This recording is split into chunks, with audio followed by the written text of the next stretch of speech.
Hola, buen día, mi nombre es Carolina Torres y en este video hablaré sobre la práctica docente y los múltiples factores que la influencian.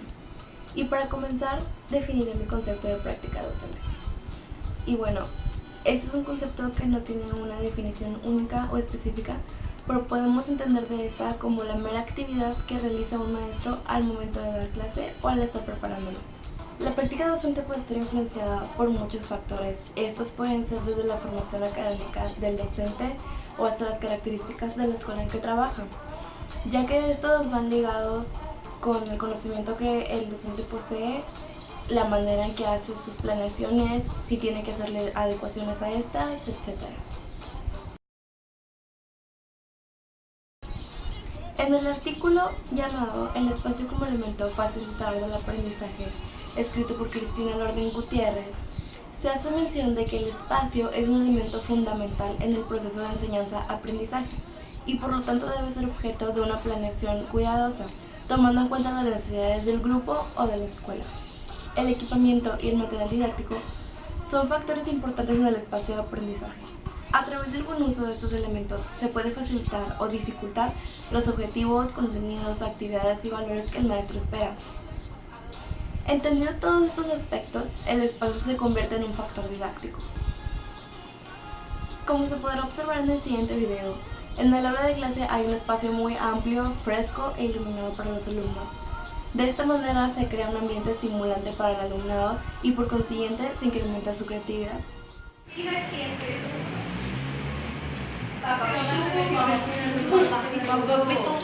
El autor Fabretto mencionó en el año 2008 que existe una reciprocidad entre las personas y su ambiente, dado su dinamismo y la influencia de uno sobre el otro. Por lo tanto, los maestros y las autoridades de los centros educativos deben pensar en el espacio de tal manera que puedan sentirse bien, ya que todos lo merecen. Ya que para el aprendizaje, el placer, la dimensión lúdica se entrelazan derivando en un aprendizaje agradable y divertido, donde todos disfruten y se sientan a gusto. Por esto podemos entender que el ambiente y el punto anterior, el cual era el espacio, están estrechamente ligados. En el siguiente video se mostrará cómo los alumnos del aula trabajan en conjunto y con respeto, generando así un excelente ambiente para todos. Todos van a tener una agenda.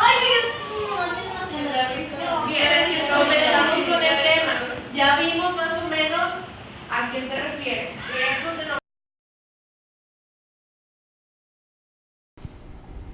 Cuando hablamos de organización en el aula, hay que saber diferenciar entre la organización por hileras y la disposición del aula en pequeños grupos. Para el autor Foucault, la organización del espacio se convierte en un medio de control interno para el ejercicio del poder y tiene por finalidad no solo de enseñar, sino también disciplinar y en sobrevigilar y castigar. Señala que la organización del espacio hace funcionar la clase como una máquina de aprender. En este caso, la organización del aula que se observó era de dos pequeños grupos, 7 niños frente a otros 7. Esto permitía tanto a la maestra como a los alumnos tener una mayor y mejor visibilidad en todo el espacio, favoreciendo así la enseñanza y el aprendizaje. Profe, yo desde tercero ya los había visto. ¿Qué son las placas tectónicas? Yo. Rodri. Son pedazos de roca que hacen que se mueva la tierra. Son los que... El autor Carl Fitch menciona que debemos aplicar un modelo en el que la gestión de tiempo en la clase sea lo más productivo y eficaz posible, a la vez que aportamos elementos de motivación con herramientas digitales que nos ayuden en este proceso, favoreciendo el aprendizaje desde cualquier lugar y en cualquier momento. Sin embargo, en ocasiones hay actividades programadas por la escuela que no están en manos del docente, afectando así sus planeaciones de clase y su tiempo para realizar estas. En el siguiente video se mostrará a continuación un ejemplo de estas actividades, la cual era la aplicación de fluoruro a los niños. Para fortalecer nuestros dientes, que sean un poco más fuertes y que no nos vayan a salir caries tan fácil.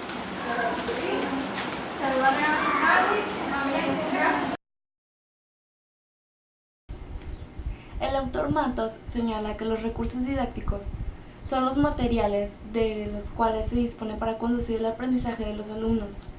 Muchos procesos de aprendizaje están mediados por el empleo de algún tipo de material o de alguna tecnología, sobre todo audiovisual o informática, lo que condiciona incluso la forma de aprender. A continuación se mostrará un video donde la maestra hace uso de la computadora, el internet y la pantalla del aula para reproducirles a sus alumnos un video sobre el sistema solar. Esto con la finalidad de llamar más su atención y centrarlos en el tema. Se van generando elementos cada vez más pesados. A más de 3.000 millones de grados, cuando el hidrógeno se acaba, el helio se funde en carbono. La reacción que alcanza los 100 millones de...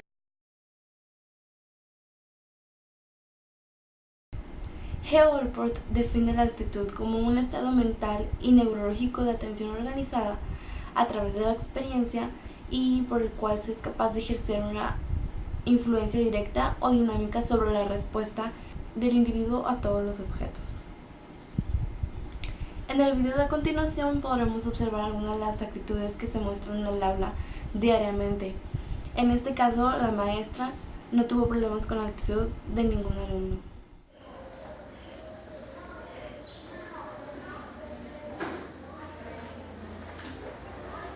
Según el autor Tomás Marmiarca, las aptitudes que se valoran en los niños en clase son el temperamento o estilo conductual, lo cual es el cómo hace qué, la inteligencia es el qué hace y la motivación, por qué lo hace, así como también la personalidad. En este video se mostrará cómo la maestra observa y califica las aptitudes de todos sus alumnos mediante una actividad en la cual ellos deben realizar un experimento en donde los niños deben utilizar material didáctico, deben trabajar en equipo, etc. De este modo, ¿Así? ¿ok? Es un...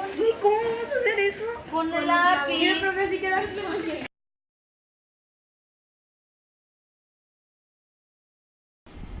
En el artículo De la exclusión a la inclusión, publicado por Dolores Madrid Vivar de la Universidad de Málaga, se define la atención a la diversidad como cualquier acción educativa diseñada sistemáticamente para aquellos estudiantes que presentan diferencias individuales o grupales. En el video que se presentará a continuación, observaremos una actividad realizada por la maestra de planta en la que cada alumno debe pasar individualmente para así poder escuchar a cada uno de sus compañeros, mencionarle alguna cualidad, algún comentario positivo sobre su persona o sobre su rendimiento académico. Esto con el fin de fortalecer su relación grupal. Para que sus compañeros se den cuenta de lo que ustedes piensan. ¿Ok? Bueno, piénsale.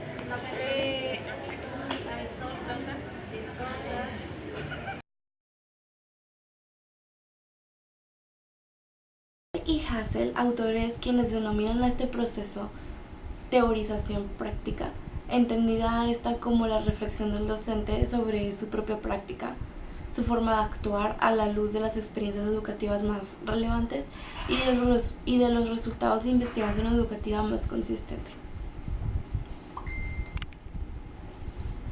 En el siguiente video podremos observar el estilo de enseñanza de la maestra que se observó. ¿Cuáles son las prevenciones que siempre nos manejan en la tele? Yo. Rodri, El clima. sí, pero ¿qué te dice? Yo. No salgas de tu casa. No salgan de su casa si no lo necesitan. Natalia.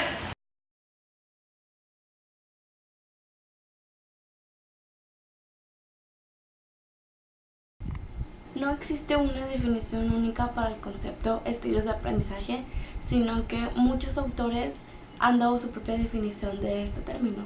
Por ejemplo, en el caso que yo voy a mencionar será el de Vygotsky, quien señala que el conocimiento no es un objeto que se pasa de uno a otro, sino que es algo que se construye con medio de operaciones y habilidades cognitivas, que se inducen en la interacción social. En el video que se mostrará a continuación, todos los alumnos se mostrarán interesados en la conversación que se mantiene con la maestra y hacen comentarios entre ellos mismos, socializando y comentando. Algo súper importante que se notó en la película. Que la niña no se dieron cuenta. Sobre la violencia. Ah, que La la tendencia es de que primero uno y luego otro lo revisa y así se va. En el artículo Los saberes del docente en la enseñanza, publicado por la maestra Rosa Evelia Carpio Domínguez, se muestra una amplia definición sobre lo que sucede en el pensamiento del docente y de cómo se parte su manera de enseñar.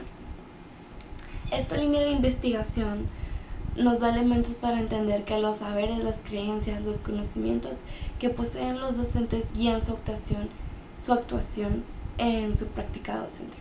En el video de a continuación analizaremos la actitud de la maestra, quien se muestra muy firme sobre lo que está enseñando y pues segura de lo que dice, segura de lo que sabe, segura de lo que quiere que los niños aprendan.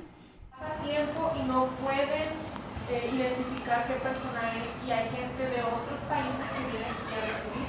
¿Y qué pasa? Que nadie los puede identificar porque no tienen familia y porque por determinada situación no traen consigo la identificación. No saben quiénes son.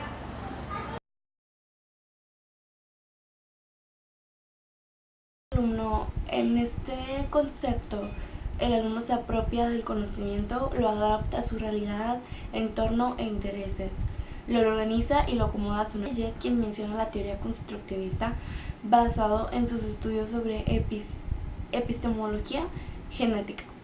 Para que las competencias puedan ser desarrolladas, se establece una serie de actividades establecidas en la planeación didáctica para que el estudiante pueda explotar sus fortalezas. Piaget establece etapas del desarrollo del ser humano en donde a cada uno le corresponden acciones que debe saber ejecutar, considerando para ello su edad y su madurez. A continuación, veremos una actividad en donde la maestra observa los saberes de los alumnos. En este ejemplo viene siendo con una actividad de ortografía, adaptando así las palabras a la edad y a la madurez de los alumnos, como mencionó Jean Piaget.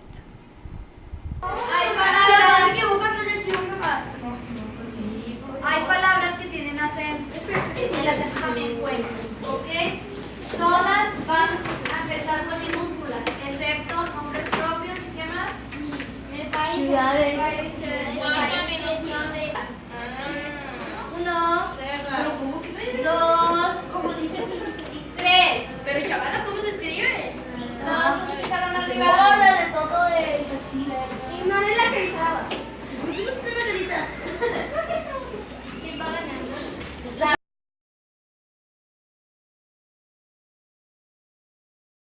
En el artículo publicado por María Beatriz Escobar Medina, licenciada del Centro Universitario de Ciencias Sociales y Humanidades de la Universidad de Guadalajara, se presenta un trabajo en donde se rescatan las características de la interacción alumno-docente en el proceso de enseñanza-aprendizaje y sus implicaciones en el mismo.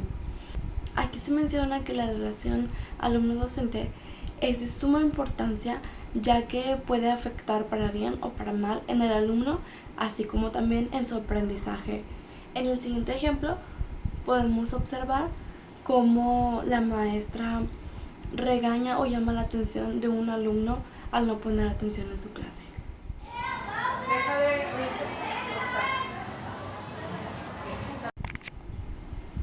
En el mismo artículo también se menciona la interacción alumno-alumno, que es otro tipo de interacción que se da en el aula y creo que la más frecuente, que se da todos los días, diariamente.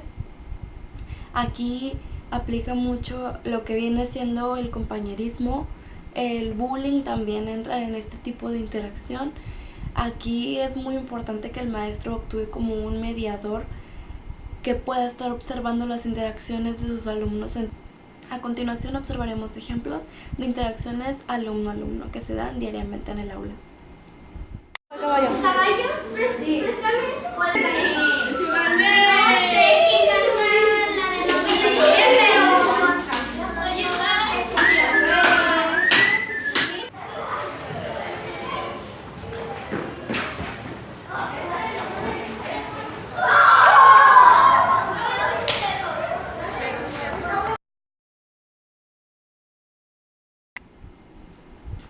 ahora, para finalizar este video, mencionaré mi conclusión sobre todo lo que he aprendido al realizarlo, al grabar los videos mientras observaba las clases de la maestra.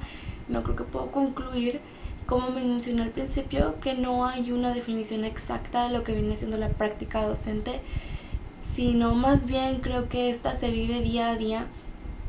El maestro la vive día a día, ya que siempre se adquieren mayores conocimientos, se adquieren mayores experiencias con el paso del tiempo. Es muy importante mencionar que todos estos conceptos que influyen en la práctica docente no solamente son importantes de saber las definiciones, de saber la teoría, sino que es importante identificarlos en el aula en el momento de dar clase y de saber cómo reaccionar a cada uno de ellos para poder tener un aprendizaje exitoso en nuestros alumnos. Muchas gracias por su atención.